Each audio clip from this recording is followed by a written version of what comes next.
अपने इंग्लिश के आगे की क्लास में होमोफोन्स पढ़ेंगे। इससे पहले हमने ऑपोजिट वर्ड पढ़ा। ऑपोजिट वर्ड मैंने आपको काम में भी डाला कि ऑपोजिट वर्ड को याद करना है। ऑपोजिट वर्ड का अर्थ क्या होता है, इसकी डेफिनेशन क्या होती है, वो मैंने आपको पिछले वीडियो था उसके अंदर आपको मैंने बता दिया था। आज हम पढ़ेंगे होमोफोन्स। ये होमोफोन्स क्या होता है इसके बारे में आप समझिए। इसके जो डेफिनेशन होती है वो क्या होती है। डेफिनेशन का मतलब होता है स्टूडेंट्स परिभाषा। क्या होता है? परिभाषा। होमोफोन्स किसे कहते हैं? यानी ऐसे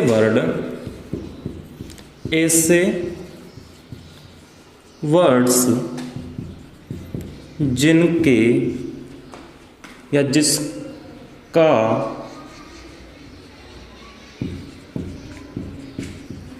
उच्चारण समान हो लेकिन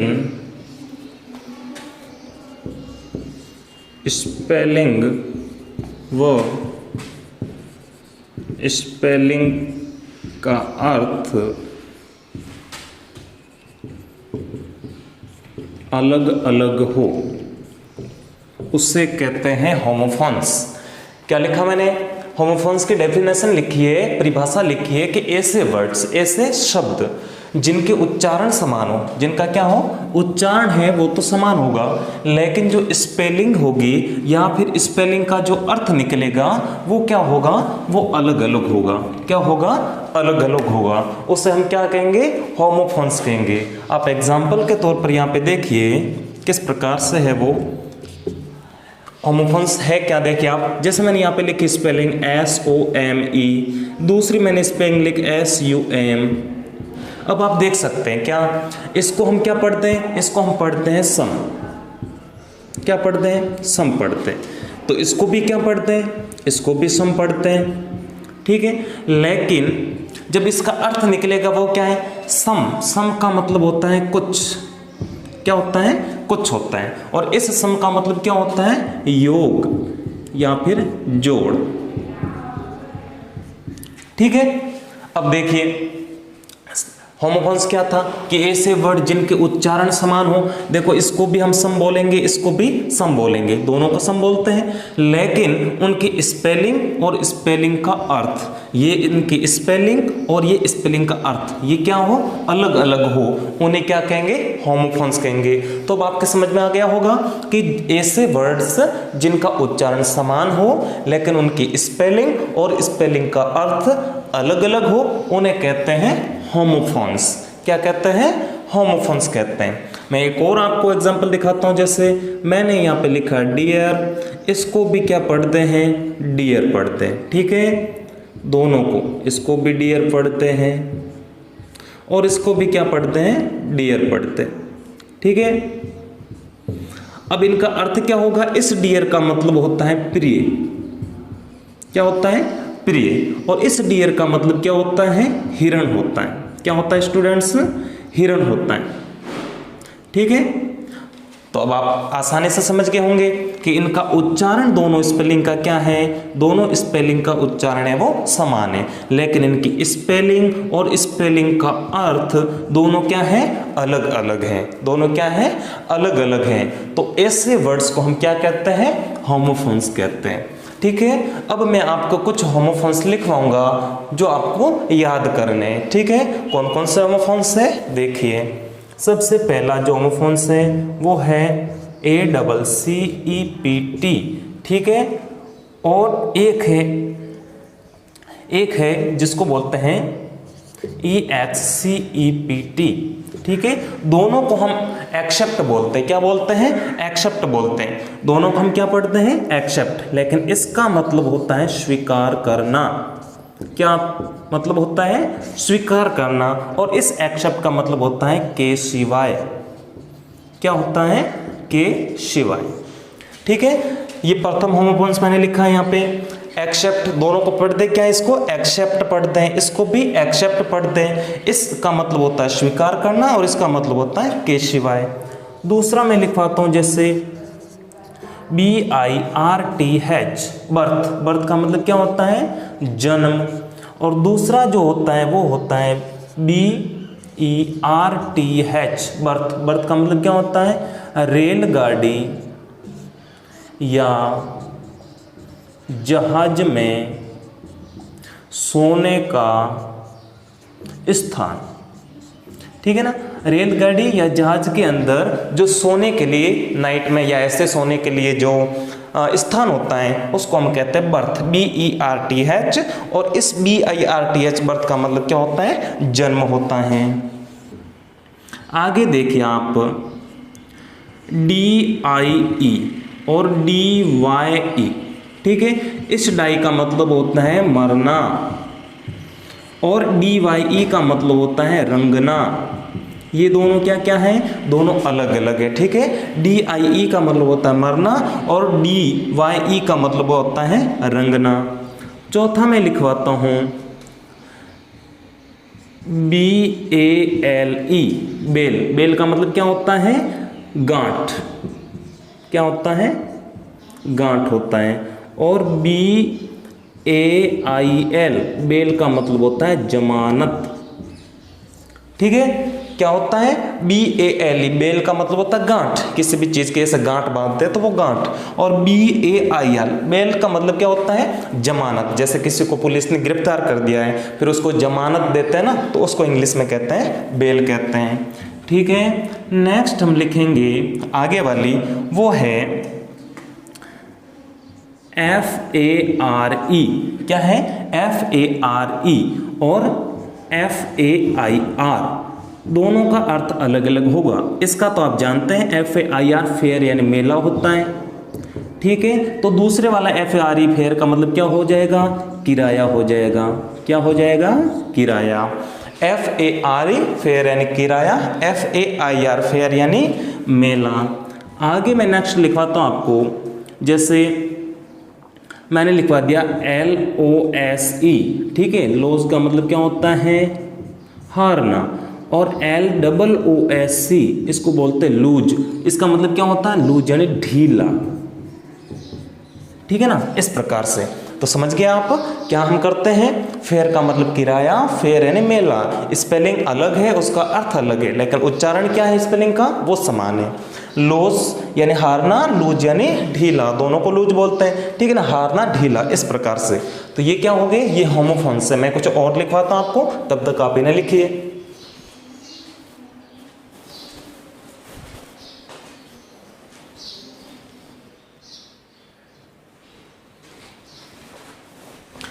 आगे मैं लिखवाता हूँ आपको, जैसे मैंने लिखवाया यहाँ पे LESSON, लेसन का मतलब आप जानते हैं पाठ होता है। और दूसरा इसी के अंदर लिखवाता LESSEN, लेसन का मतलब होता है कम, ठीक है। इस प्रकार से आठवां जैसे लिखवा दिया कि MARRY, मैरी। मैरी का मतलब क्या होता है? शादी करना, ठीक है। और इसी के अंदर लिखवा दिया मैंने MERRY, मैरी का मतलब क्या होता है?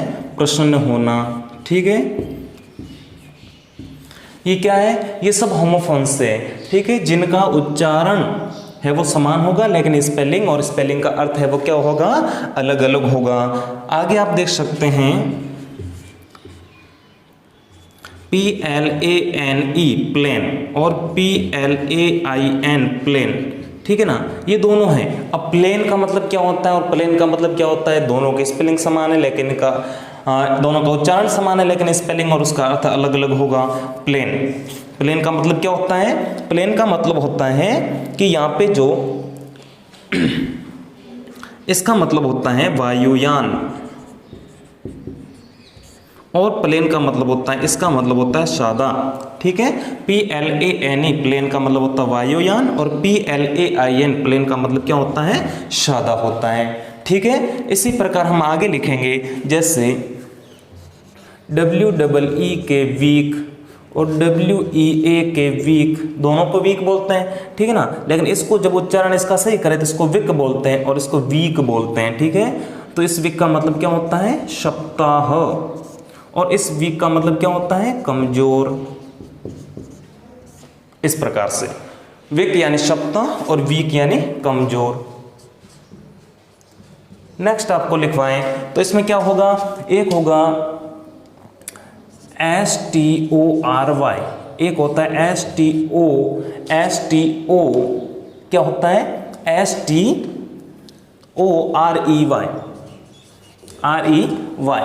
STOREY क्या होता है स्टूडेंट्स, हाँ नीचे गिर गया। स्टोरी का मतलब होता है कहानी, और स्टोरे के मतलब इसका भी मतलब स्टोरी होता है, लेकिन इसका अर्थ होता है मंजिल। क्या होता है, मंजिल होता है। STORY स्टोरी यानी कहानी, STOREY स्टोरी यानी मंजिल। ठीक है, इसी प्रकार हम आगे लिखेंगे, जैसे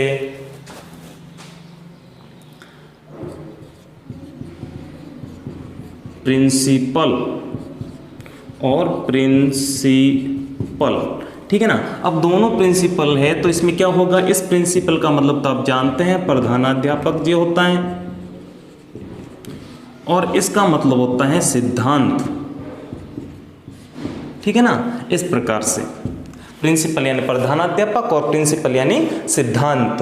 ये आपको एक साथ दो स्पेलिंग याद करनी है, उसमें ज़्यादा कोई फर्क नहीं होगा, किसी में ई का होगा, किसी में एन का होगा। जैसे आप देख सकते हैं मेरी के अंदर ए है और यहाँ पे सिर्फ ई है, इस इतना ही फर्क होता है। ठीक है, तो ये आपको ध्यान रखना है। दूसरा PRAY और PREY।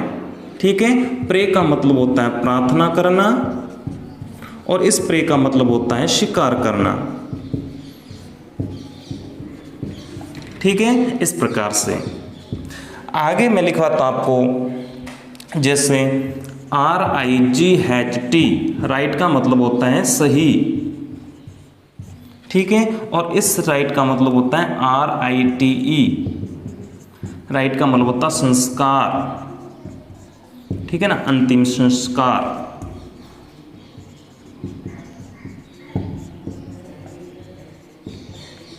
ठीक है ना, इस प्रकार से आप इसको है वो लिख सकते हैं, राइट यानी सही, राइट यानी अंतिम संस्कार। ठीक है, ऐसे तो इस प्रकार से आपको लिखना है। मैं कुछ और लिखवाता हूं आपको, जैसे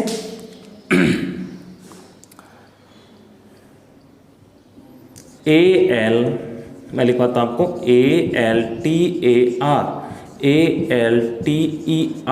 ठीक है, इन दोनों का अर्थ क्या होता है, ALTAR का मतलब होता है वेदी, और ALTER का मतलब होता है बदलना।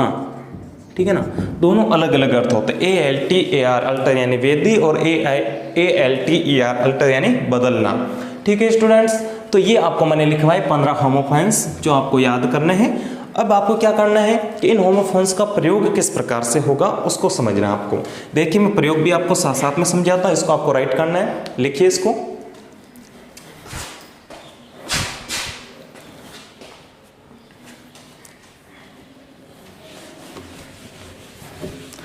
इसमें आपको वाक्य एग्जाम में किस प्रकार से आएगा वो आपको मैं समझाता हूं, और उसको किस प्रकार से आपको फिल करना है। ठीक है, जैसे मैंने यहां पे दिया सेंटेंस, एक सेंटेंस में लिखता हूं,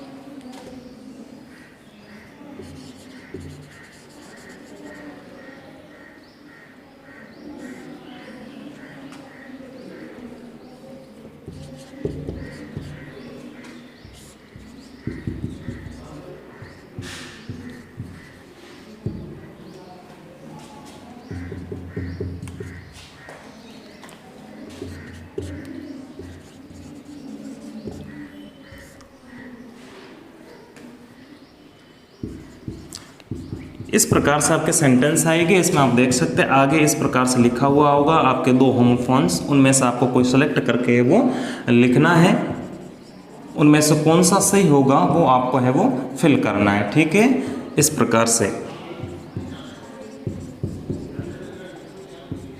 ठीक है ना, इस प्रकार से।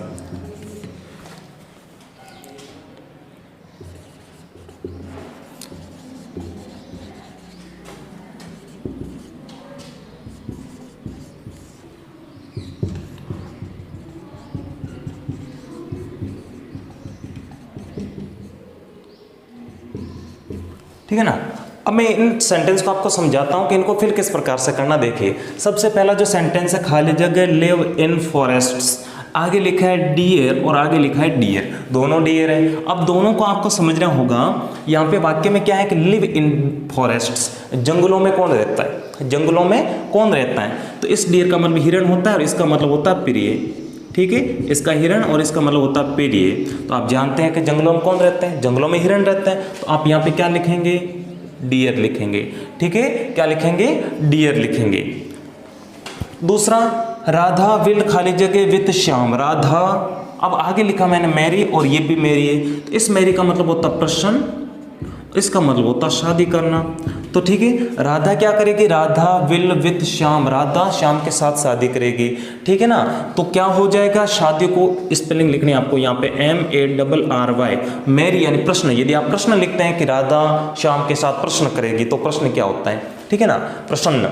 तो यहाँ पे क्या है, मैरी यानी शादी करेगी, तो यहाँ पे शादी की स्पेलिंग आपको लिखनी है। तो इस प्रकार दोनों में से जो सही यहाँ पे जो आता है उसको आपको फिल करना है। जैसे तीसरा देखिए, आई वॉन्ट खाली जगह बुक्स, यहाँ पे लिखा सम, यहाँ पे लिखा सम, ठीक है। तो इस सम का मतलब होता है आप जानते हैं कुछ, और इसका मतलब होता है योग, ठीक है। तो आई वांट खाली जगह बुक्स, ठीक है। यदि इस सम को मैं यहाँ पे भरता हूँ कि SUM, तो इसका मतलब होता है योग, मैं कुछ किताबें योग चाहता हूँ, तो ऐसा बनेगा। लेकिन यहाँ पे यदि आ जाता है सम, तो क्या होगा कि मैं कुछ किताबें चाहता हूँ, ठीक है ना, इस प्रकार से। तो ये सही होता है। ये लिखा है कि मिस्टर माथुर इज द खाली जगह प्रिंसिपल, ठीक है ना। तो यहाँ पे प्रिंसिपल यानी प्रधानाध्यापक, और दूसरा होता है सिद्धांत, इसका मतलब होता है प्रधानाध्यापक, इसका मतलब होता है सिद्धांत, ठीक है। तो यदि आप लिखते हैं यहाँ पे कि मिस्टर माथुर इज प्रिंसिपल, ये लिखते हैं तो उसका मतलब होता है कि मिस्टर माथुर सिद्धांत है, ठीक है ना। लेकिन जब आप ये लिखते हैं कि mister Mathur is the principal, तो लिखेंगे कि मिस्टर माथुर है वो प्रधानाध्यापक हैं। तो आपको यहाँ पे है वो ये भरना है। अब आ गया होगा समझ में कि किस प्रकार से होमोफोन्स होता क्या है, इनको किस प्रकार से एग्जाम में सेंटेंस आएंगे, उनको किस प्रकार से आपको भरना है, ठीक है। इस प्रकार से प्रश्न आएंगे एग्जाम में, उनको आपको इस प्रकार से वो हल करना है, ठीक है। ये आपके चैप्टर है वो आपके कंप्लीट हो चुका है, इनको अच्छे से आपको याद करना है।